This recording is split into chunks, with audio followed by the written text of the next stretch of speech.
Hi, I'm Tom Lu. Today, I'm in University of Cambridge. Founded in 1209 in England by a group of scholars who left the University of Oxford.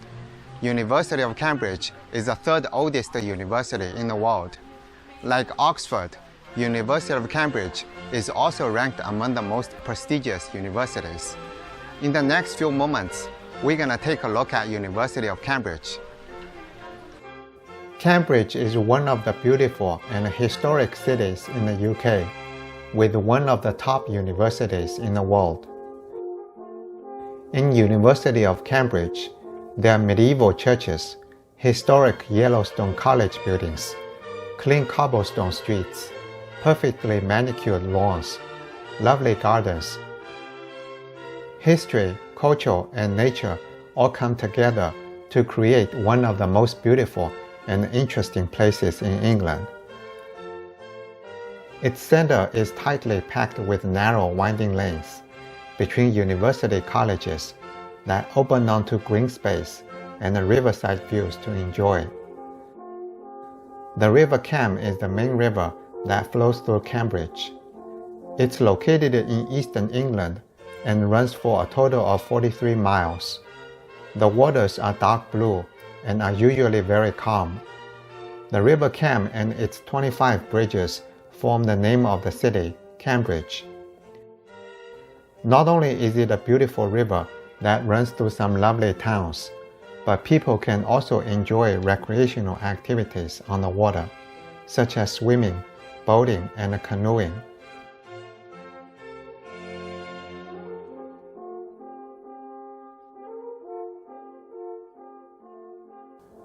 Our Lady and the English Martyrs Church, built between 1885 and 1890, is an English Roman Catholic parish church. Located at the junction of Hills Road and the Lansfield Road in southeast Cambridge.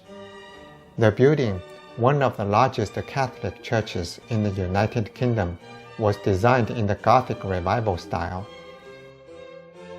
Gothic Revival is an architectural movement that began in late 1740s in England.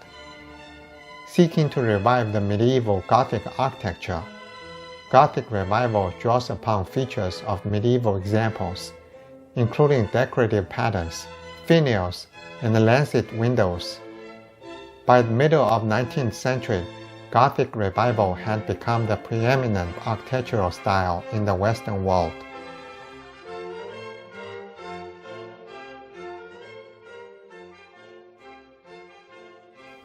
King's Parade is a street in central Cambridge. The street continues north as Trinity Street, and then St. John Street, and south as Trumpington Street. It's a major tourist area in Cambridge, commanding a central position in the University of Cambridge area of the city. It's also a place frequented by many cyclists and by students traveling between lectures during term time. King's College is located on the west side of the street and dominates the scene with the east end of its large chapel on view. Also on the street, just to the north, is the University of Cambridge Senate House, mainly used for degree ceremonies. This area is known as Senate House Hill.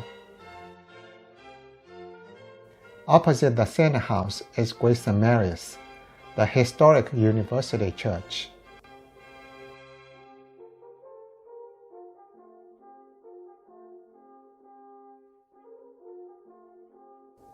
King's College, founded in 1441 by King Henry V, is a constituent college of the University of Cambridge. The establishment of King's College was a fulfillment of Henry's love for education, religion, learning, and research. King's College is regarded as one of the finest examples of late English Gothic architecture. It has world's largest fan vault, while its stained glass windows and wooden chancel screen are considered some of the finest from the era. The building is seen as emblematic of Cambridge. English Gothic is an architectural style that flourished from late 12th until the mid-17th century. The style was most prominently used in the construction of cathedrals and churches. Gothic architecture's defining features are pointed arches, ribbed vaults, buttresses, and extensive use of stained glass. Combined, these features allow the creation of buildings of unprecedented height and grandeur.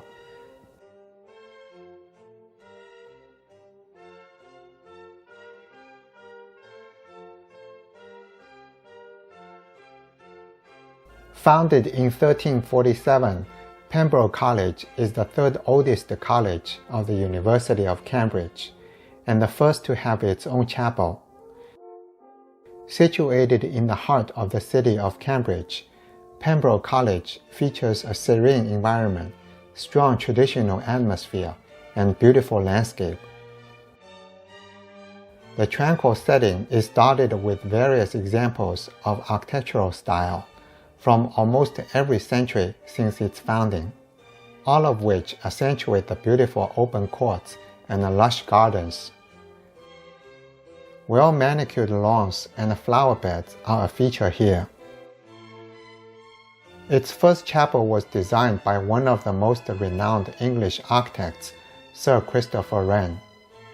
Pembroke College has over 700 students and fellows, and is among the highest performing colleges in Cambridge, featuring courses in Anglo-Saxon history, archaeology, architecture, Asian and Middle Eastern studies, chemical engineering and biotechnology, classics and computer science, economics, education, engineering, English, etc.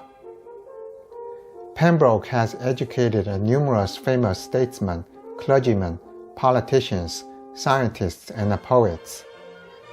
Among the prominent graduates of Pembroke, there are British biologist and Nobel Prize winner John Sutton, British actor Tom Hiddleston, British Prime Minister William Pitt the Younger, who was in office between 1804 and 1806.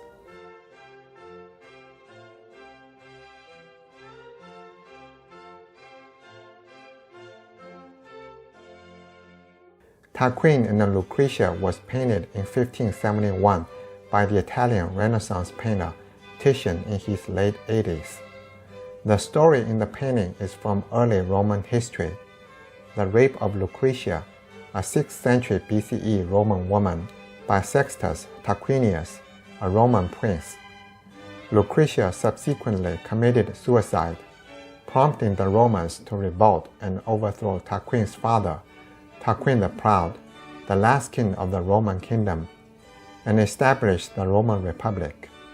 A new society was born because of this event. This painting represents the unsettling combination of violence and beauty, which makes an extraordinarily moving and involving image. In this painting, there is no ignoring of the brutality of Tarquin's act here. The tip of his tightly gripped dagger conspicuously catches the light. His sturdy knee thrusts itself between Lucretia's split legs. He leans into her with all his ample weight. Titian suggests a tremendous sense of motion within the scene. Lucretia is emphatically voluptuous as well as vulnerable.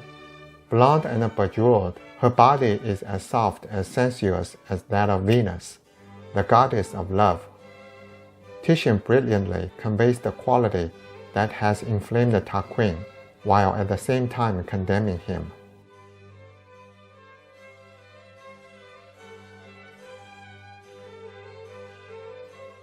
The Fitzwilliam Museum owns 350 pieces of weaponry and is particularly strong in medieval European bladed weapons. Objects include a variety of bladed and spiked melee staff weapons, crossbows and their accessories, small cannon and cannonballs, daggers, maces, and lance. There are swords of several different types. As a firearm enthusiast, I found an affinity for early firearms exhibited in the Fitzwilliam Museum.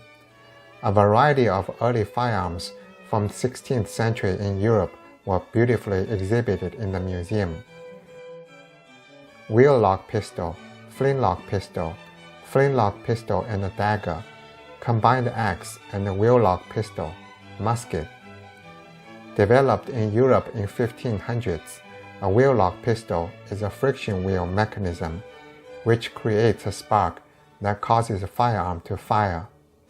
A flintlock pistol, however, uses a flint-striking ignition mechanism. Flintlock pistols played an important role in Napoleonic Wars and American Revolutionary War.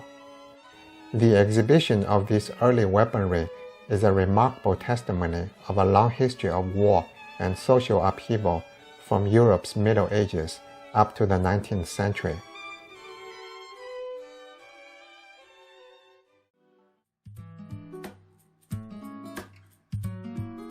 Rose Crescent is a pedestrian street which runs between Trinity Street and Market Street. The Market Street goes west to meet Sydney Street on the east. This part of the town is the bustling commercial hub of Cambridge, filled with shops, restaurants and pubs, frequented by university students and tourists alike. A mixture of historic buildings, narrow streets, and modern shopping facilities is an irresistible charm in England's ancient university town.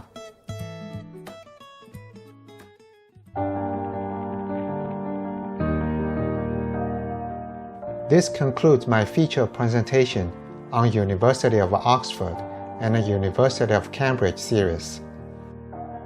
The two ancient English universities, though sometimes considering one another as a rival, actually share many common features, and are often jointly referred to as Oxbridge. Together, they are the crown jewel of the higher education in the world. During my trip to Oxford and Cambridge, I saw religion and education are intertwined to form a significant part of the fabric of the university culture and history. For the longest and the most continuous period of human history, there's a profound appreciation for intensive learning and advanced research. As one of the most important world-shaping nations, the United Kingdom once had worldwide dominance and expansion. Its influence can still be easily seen and felt everywhere. It was achieved not only by its military strength, but also its superiority in comprehensive national power, science, technology, culture, religion, and philosophy, all of which have deep roots in Britain's most enduring and prestigious universities.